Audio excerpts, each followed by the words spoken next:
Just a couple of more 3 days until we finish this particular course, this particular part of Get a Better Broadcast podcast and Voice over Voice. Hello, I'm Peter Stewart. We've been talking about the speed of the read, and more specifically over the last couple of 3 weeks about the pauses in speech and when you can use those for better effect with your presentation. Today, just a bit of a sidebar about pod fasting. Obviously, you've heard of podcasting.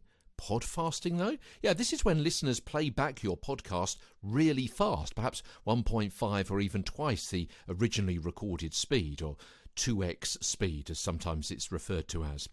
People may be short of time, or they may find your delivery either not compelling enough, just too drawn out, or not enough wheat for the chaff, or simply your presentation is just too slow. The podcast player removes the micro pauses in and between the words without affecting your pitch, so you seem to speed up without sounding like Mickey Mouse, Alvin the Chipmunk, or Pinky and Perky. There's a couple of references there for the kids.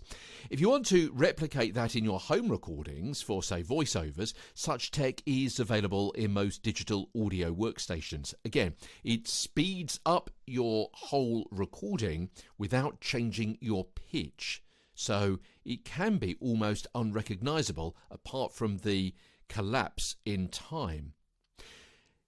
In your DAW, your DAW, your digital audio workstation, you usually find this setting by selecting the audio you want to speed up and then a button called something like Remove Silence or Truncate Silence, and then setting parameters for what you want to be considered as silence, that is the loudness and the duration. You don't want to eliminate all silence because that'll sound completely unnatural, but you may want to reduce those silences by a percentage.